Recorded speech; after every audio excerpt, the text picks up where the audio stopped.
And every time that something, and it's significant, you're faced with five choices. One is to accept it and move on, like a stiff upper lip kind of British thing.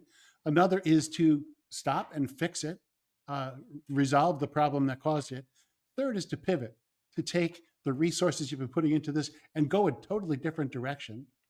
A fourth is quitting, and we talk about nobody likes a quitter, but in fact, sometimes quitting is the smart thing to do.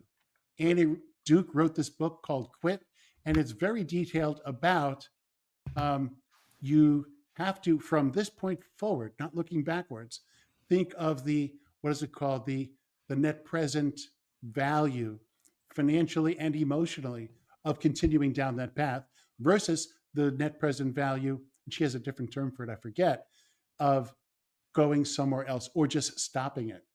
So sometimes quitting is the smart thing to do. And of course, the fifth option you always face is to ignore. And I say, never do that. Always act on, if you're doing nothing but learning from the mistake, don't ignore it because it can only get worse. So one of the things that happens with a lot of small businesses is I hear people say everything happens for a reason, and things I say things happen.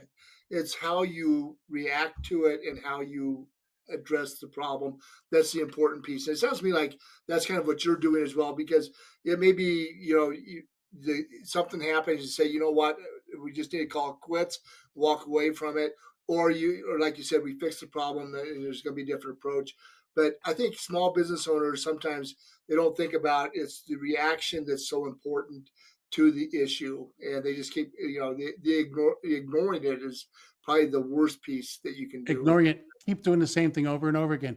In the Annie Duke book called Quit, she defines the role of a quitting coach.